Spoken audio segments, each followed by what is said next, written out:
oras na lang talaga makapagsasabi ng tamang panahon kung sa huling sandali ay mananatili ang pag-asang sana maibalik ang kahapon na kahit maghintay sa bawat minuto, para sa iyo lang ang puso ko hanggang sa huling sandali ng buhay ko.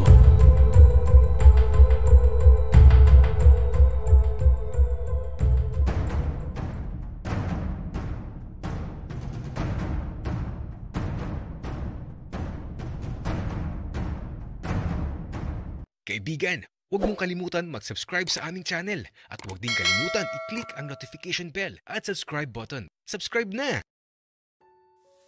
Jared, alam mo, parang hindi pa din talaga ako makapaniwala. Wala na talaga akong may hiling pa. Kasi simula nang dumating ka sa buhay ko, ikaw na yung naging mundo ko. At kapag nawala ka, hindi ko talaga kakayanin.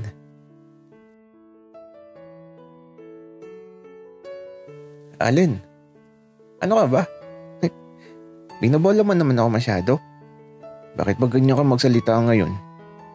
Parang ang lalim ng pinaguhugutan mo ah. Kasi naman Jared, ewan ko ba? Mahal na mahal kasi kita. At hindi ko alam kung ginayuma mo ba ako. Kaya naging ganito na lang yung pagmamahal ko para sa'yo. Allen, bakit naman kita gagayumahin? Pero alam mo, ikaw ang pinakamagandang nangyari sa buhay ko. Siguro kung hindi kita nakilala, Allen, baka hindi ako nagkaroon ng pangarap. Jared, bakit ba ganito tayo mag-usap? Baka mamaya magkaiyakan pa tayo ah. Allen, hindi ako naiyak. Matapang kaya ako. Oh, gusto mo ba ng balot? Oo naman Jared. Gustong gusto ko. Tsaka pala, after graduation natin, pumunta na tayo sa lugar na yun ha. Oo naman Allen. Yun ang unang pupuntahan natin at saka gusto ko na kapag nakita ko ang Bulkang Mayon. Gusto kong ikaw ang katabi ko. Tapos magkahawa kamay tayo. Tapos ikikis kita. Jared, ako naman gusto ko magkahawa kamay tayo. Tapos pagmamasdan natin ng Bulkang Mayon. Tapos iisipin ko lahat ng magagandang bagay. Mga pangarap ko, nakasama ka, natutuparin natin ng magkasama. Allen, promise ko sa'yo, hanggang sa huling sandali, andito lang ako. Sasamahan ka at sabay nating tutuparin ang mga pangarap natin. Jared, mahal kita. Ewan ko ba kung bakit? Bulag ba ako? Uy, Allen. Ikaw Pero, kailan ba natin sasabihin sa mga magulang mo ang tungkol sa atin? Jared, bukas. Ipapakilala na kita after ng graduation natin. Tatanggapin kaya nila ako, Allen? Oo naman. Alam ko yun, Jared. Nararamdaman ko na tatanggapin ka nila. Tsaka, ano ba yung dinudukot mo sa bulsa mo? Ito ba? Oh, para sa'yo. Akin na yung kamay mo. Uy, Allen. Akin na yung kamay mo. Dali na. Jared.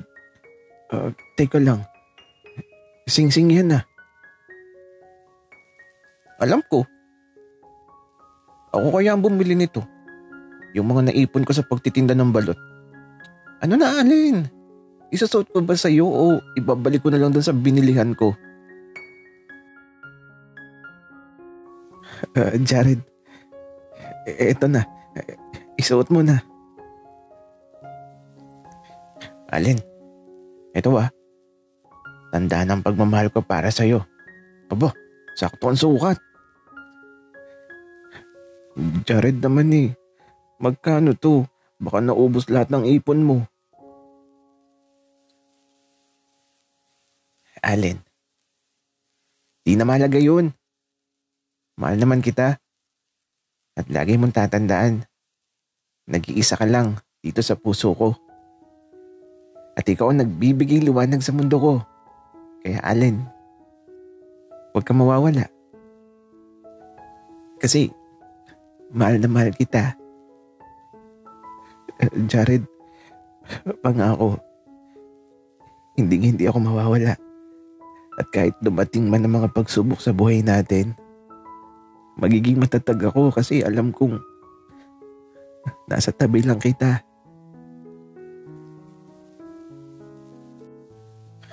Oo siya. Tara na.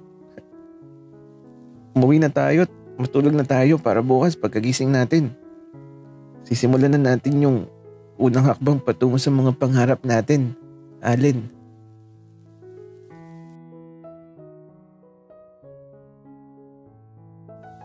Katumbas ng ngiti, sayang hatid dulot ng sandali. Pangakong binitiwan, hanggang saan mo pangahawakan. Nilimot na nakaraan, kasalukuyang uhaw sa kaalaman. Pusong sugatan, hanggang saan magdaramdam.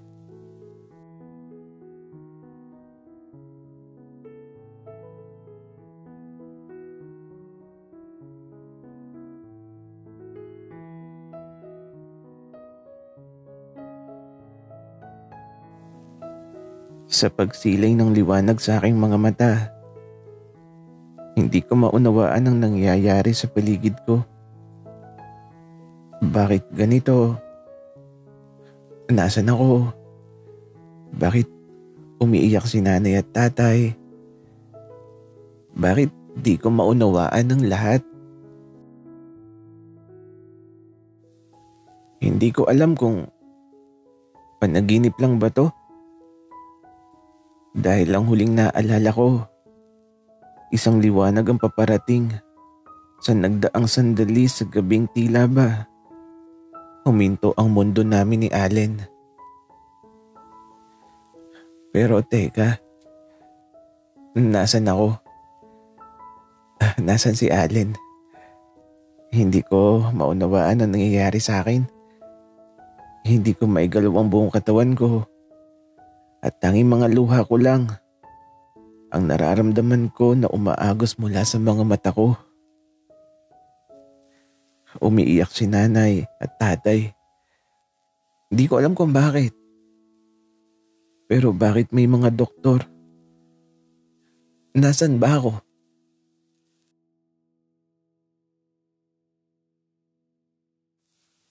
Napakaswerte po ng anak nyo.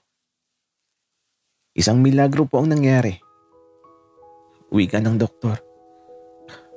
Dok, okay na ba siya? Wala na bang problema? Wika ni tatay. Opo, wala na pong problema pero kailangan lang po na magsagawa ng test para masigurado po tayo na okay na ang anak nyo. Sige po, may iwan ko na po muna kayo. Wika ng doktor. Sa mga sandaling to, gulong-gulong isipan ko. Hindi ko maunawaan ang nangyayari. Panaginip lang ba to? Bakit ganito? Anak, buting nagising ka na. Buting nagbalik ka na. Alam mo, ang tagal naming naghintay na magising ka. Sa wakas, sinagot na ng langit ang mga panalangin ko. Uwi ka ng tatay ko. Tatay, Ano po ba nangyari? Nasaan po ako? Wika ko naman. Anak, may nangyaring aksidente. Akala namin mawawala ka na, pero eto, masayang masaya kami kasi sa wakas nagising ka na. Wika ni tatay.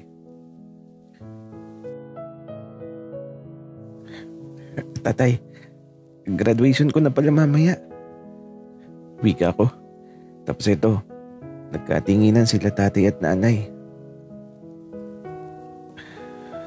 Anak, ganito kasi, yung graduation mo, tapos na. 5 taon na kasi ang nakalipas, anak, simula nung maaksidente ka. 5 taon ka din na natutulog. Wika ni tatay. Natahimik na lang ako sa mga sandaling to. Agad kong naalala si Allen. Tatay, nanay, yung classmate ko na kasama ko, kamusta siya? Wika ko. Nagkatinginan muli si nanay at tatay. Natakot ako. Hindi ko alam ang maaaring sagot sa tanong na sana hindi sumugat sa puso kong natulog sa mahabang panahon.